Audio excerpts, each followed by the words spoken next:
প্ৰিয় দৰ্শক, পুনৰ এটি অতি গুৰুত্বপূৰ্ণ ভিডিঅ'লৈ মই নিৰঞ্জন শৰ্মাই আপোনালোকক আন্তৰিক স্বাগতম জনাইছোঁ। চাওঁতে ইংৰাজী 2025 বৰ্ষটো আৰু কেইটামান দিনৰ পিছতেই অতীত হ'ব। এইবাৰ এনেকুৱা লগা নাইনে যে এই 2025 বৰ্ষটো খুব সোনকালেই শেষ হ'বলৈ গৈ আছে। 2025 বৰ্ষটো আমাৰ অসমীয়া জাতিৰ বাবে বৰ কষ্টকৰ বৰ্ষত পৰিণত হৈছে। এই বৰ্ষটোত আমি কেইবাজনো বিশিষ্ট ব্যক্তিক হেৰুৱাইছোঁ।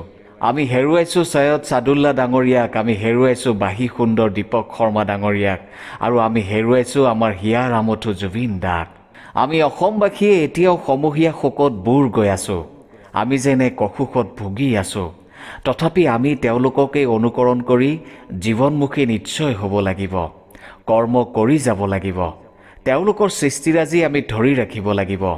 তাৰ মাজতে আমাৰ জীৱনলৈ অহা সৰু ডাঙৰ ঘাত প্ৰতিঘাতবোৰৰ সন্মুখীন হৈ জীৱনটো আগবঢ়াই লৈ গৈ থাকিব লাগিব।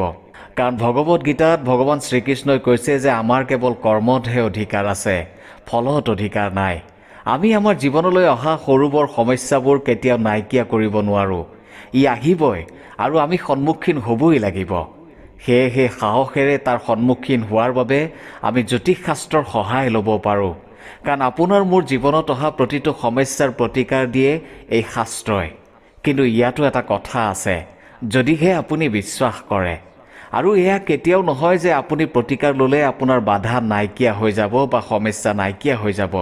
এই প্ৰতিকাৰসমূহে আপোনাক মাত্ৰ সাহসহে দিব। আপুনি সাহসেৰে সমস্যা, কঠিনতা আৰু আহুকাল আদিৰ সন্মুখীন হ'ব পৰাকৈ। গতিকে আহক পলম নকৰি আলোচনা কৰোঁ যে জ্যোতিষশাস্ত্ৰৰ মতে বা বিভিন্ন জ্যোতিষবিদৰ মতে ইংৰাজী 2026 বৰ্ষটো আপোনাৰ বাবে কেনে হ'ব, আপুনি কেনেদৰে কটাব পাৰিব।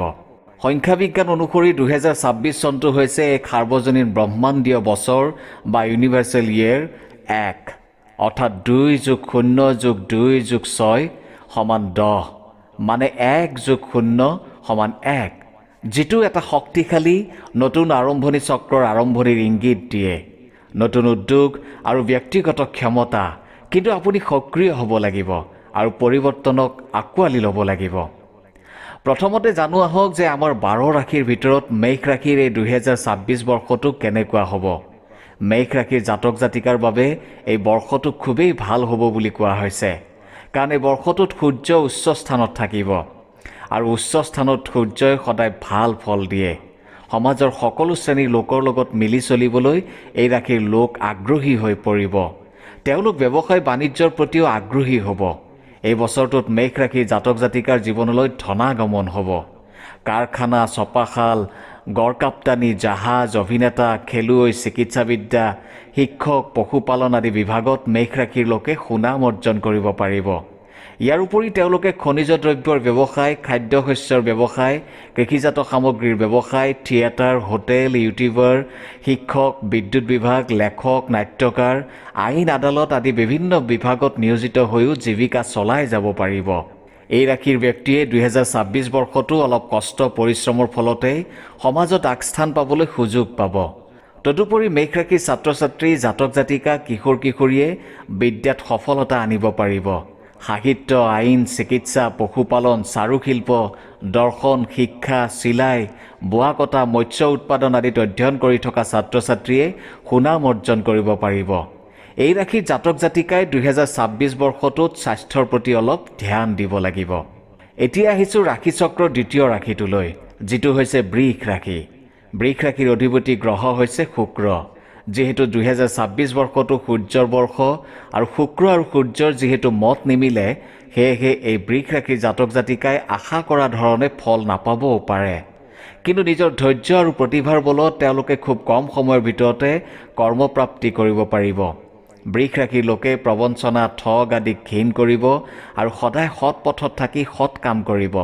নিজৰ কৰ্মস্পৃহা আৰু পৰিশ্ৰমেৰে এই ৰাশিৰ জাতক জাতিকাই সমাজ ব্যৱস্থাক নেতৃত্ব দিব পাৰিব। কষ্ট হ'লেও বৃষ ৰাশিৰ ব্যক্তিসকলে ৰাজনৈতিক, হোটেল ব্যৱসায়, অভিনেতা, অভিনেত্ৰী আদি বিভিন্ন ব্যৱসায়ৰ লগত জড়িত হৈ জীৱিকা নিৰ্বাহ কৰিব পাৰিব। চিত্ৰ অংকন কৰিও তেওঁলোকে নিজৰ ব্যৱসায় সুন্দৰভাৱে চলাই নিব পাৰিব। এই ৰাশিৰ লোকে নিজৰ স্বাস্থ্যৰ যত্ন ল'ব লাগিব। জন্মস্থানত বৃহস্পতিৰ প্ৰভাৱত মানসিক অশান্তি, দুশ্চিন্তা, ভয়ভাৱ আদিয়ে ঠাই ল'ব পাৰে। অৰ্থৰ ক্ষতি হ'ব পাৰে। বিশেষকৈ ধন বিয়োগ কৰাৰ সময়ত বিশেষ ধ্যান দিব লাগিব। প্ৰতিকাৰ হিচাপে এই বৃষ ৰাশিৰ জাতক জাতিকাই সূৰ্য মন্ত্ৰ জপ কৰি বা জল অৰ্পণ কৰিলে শুভ ফল পাবলৈ সক্ষম হ'ব। মোটামুটিভাৱে বৃষ ৰাশিৰ জাতক জাতিকাৰ বাবে 2026 বৰ্ষটো ভাল বেয়াৰ মাজেৰে পাৰ হ'ব। এতিয়া আহিছোঁ ৰাশি চক্ৰৰ তৃতীয়টো ৰাশি মিথুন ৰাশিলৈ। মিথুন ৰাশিৰ অধিপতি গ্ৰহ হৈছে বুধ। আমি সকলোৱে জানো যে বুধৰ লগত সূৰ্যৰ খুব ভাল এটা সম্পৰ্ক আছে। কেৱল সূৰ্যই নহয়, বুধ গ্ৰহটোৰ প্ৰত্যেক গ্ৰহৰ লগতে এটা ভাল সম্পৰ্ক আছে। সেয়েহে মিথুন ৰাশিৰ জাতক জাতিকাৰ বাবে 2026 চনটো ভালেই হ'ব। মিথুন ৰাশিৰ জাতক জাতিকা সাধাৰণতে ধীৰ গতিসম্পন্ন, স্থিৰ, শ্ৰেষ্ঠ অভিলাষী, স্পষ্টবাদী, পৰহিতৈষী আদি প্ৰকৃতিৰ হোৱা দেখা যায়। 2026 চনত এই ৰাশিৰ জাতক জাতিকা তীক্ষ্ণ বুদ্ধিসম্পন্ন, মেধাৱী, আনন্দপ্ৰিয় হ'ব। ইংৰাজী নতুন বছৰৰ পৰাই মিথুন ৰাশিৰ জীৱনলৈ ধনাগমন হ'ব। ব্যৱসায় বাণিজ্যৰ ক্ষেত্ৰত শুভ ফল লাভ কৰিবলৈ সক্ষম হ'ব। এই ৰাশিৰ লোকৰ বিদ্যাস্থান অতি শুভ বুলি কোৱা হৈছে। বিভিন্ন বিভাগ যেনে সাহিত্য, পদাৰ্থ বিজ্ঞান, ৰসায়ন বিজ্ঞান, কৃষি, মেডিকেল আদিৰ বিদ্যাৰ্থীসকলে মনোযোগেৰে অধ্যয়ন কৰি সফলতাৰে আগবাঢ়িব পাৰিব। ৰাজনৈতিক, বিত্ত বিভাগ, ট্ৰেজাৰী, বেংক, আদালত, কৃষি অনুদান আয়োগ আদিত কৰ্মপ্ৰাপ্তিৰ যোগ আছে। বৈবাহিক সম্পৰ্কও ভালেই যাব। এই ৰাশিৰ জাতক জাতিকাই কোনো পুৰণি ৰোগৰ পৰা পৰিত্ৰাণ পাব। অলপ যতনে নিজৰ স্বাস্থ্য ও শৰীৰ ভালে ৰাখিব। এতিয়া আহিছোঁ চতুৰ্থ ৰাশিটোলৈ, কৰ্কট ৰাশি। কৰ্কট ৰাশিৰ অধিপতি গ্ৰহ হৈছে চন্দ্ৰ। এই ৰাশিৰ জাতক জাতিকা সাধাৰণতে ধৰ্মপৰায়ণ, সত্যবাদী, স্পষ্টবাদী, মানৱতাবাদী হোৱা দেখা যায়। যিহেতু চন্দ্ৰ আৰু সূৰ্যৰ এক সুসম্পৰ্ক আছে, সেয়েহে 2026 বৰ্ষটো কৰ্কট ৰাশিৰ জাতক জাতিকাৰ বাবে মোটামুটিভাৱে ভাল হ'ব। কেতিয়াবা কিছুমান ক্ষেত্ৰত পাৰিবাৰিক সংঘাত থাকিব যদিও ভৱিষ্যত অতি উজ্জ্বল হ'ব।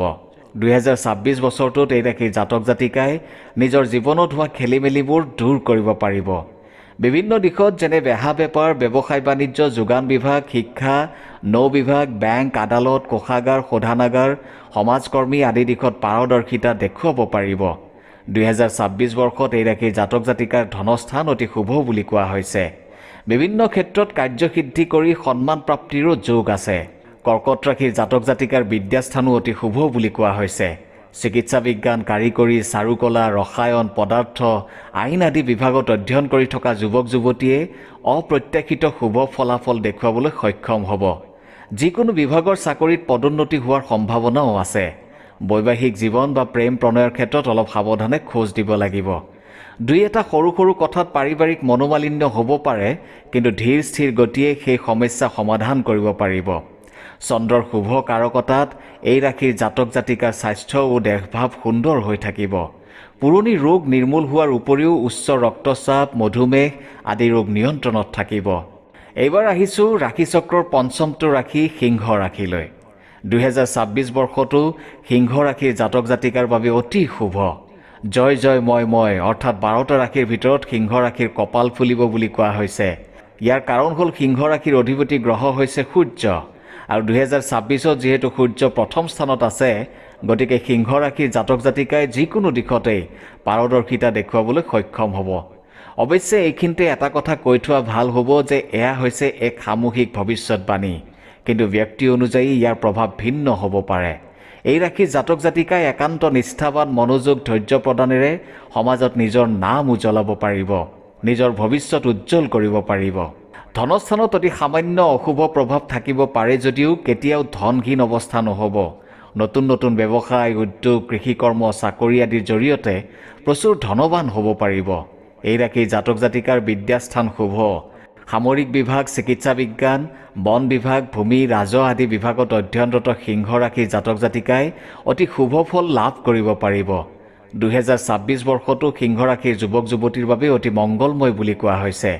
বিভিন্ন ক্ষেত্ৰত চৰকাৰী বিভিন্ন বিভাগত, কোম্পানী, বিভিন্ন আঁচনিত কৰ্মপ্ৰাপ্তিৰ যোগ সূচনা হ'ব।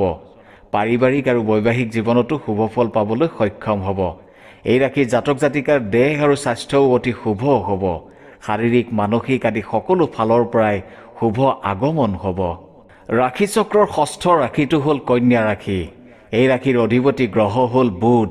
মিথুন ৰাশিৰ দৰে এই কন্যা ৰাশিৰ জাতক জাতিকায়ো 2026 বৰ্ষটোত এক মিশ্ৰিত ফল লাভ কৰিব। কন্যা ৰাশিৰ লোকসকলক সাধাৰণতে সৰল আৰু পবিত্ৰ মনৰ প্ৰতীক বুলি কোৱা হয়। তেওঁলোক ক্ষমাশীল, ধাৰ্মিক আৰু সুমতিপৰায়ণ হোৱা দেখা যায়। কন্যা ৰাশিৰ জাতক জাতিকাই ব্যক্তিগত প্ৰতিষ্ঠান, চৰকাৰী চাকৰি, নিজস্ব ব্যৱসায়, কৃষিকৰ্ম আদিত পাৰদৰ্শিতা দেখুৱাই জীৱিকা নিৰ্বাহ কৰিব পাৰিব। কন্যা ৰাশিৰ ব্যক্তিসকলে ধন সঞ্চয় কৰাত গুৰুত্ব দিয়ে। সেয়েহে এই ৰাশিৰ জাতক জাতিকাই কেতিয়াও অৰ্থৰ অভাৱত নুভোগে। 2026 বৰ্ষতো তেওঁলোকে অধিক ধন সঞ্চয় কৰিব পাৰিব বুলি কোৱা হৈছে। পানীয় দ্ৰব্যৰ ব্যৱসায়, ফুলৰ ব্যৱসায়, অভিনয়, মনোহাৰী দোকান, হাঁহ কুকুৰাৰ ফাৰ্ম, গাহৰি ফাৰ্ম আদিৰ জৰিয়তে প্ৰচুৰ লাভৱান হ'ব পাৰিব। অৰ্থনীতি, ৰাজনীতি, ৰসায়ন, কাৰুকলা, বুৰঞ্জী, দৰ্শন, চিকিৎসা, কাৰিকৰী শিক্ষা বিভাগত অধ্যয়ন কৰা ছাত্ৰ ছাত্ৰীয়ে শুভ ফল দেখুৱাবলৈ সক্ষম হ'ব।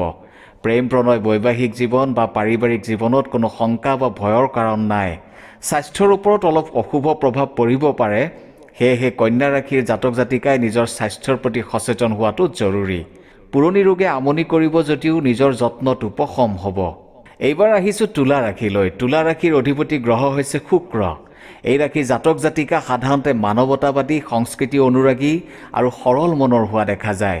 কিন্তু কেতিয়াবা আকৌ অধিক সৰল আৰু অধিক কঠোৰ হোৱাও দেখা যায়। এই ৰাশিৰ জাতক জাতিকা সাধাৰণ মানুহে ভবাৰ দৰে পাতল নহয়।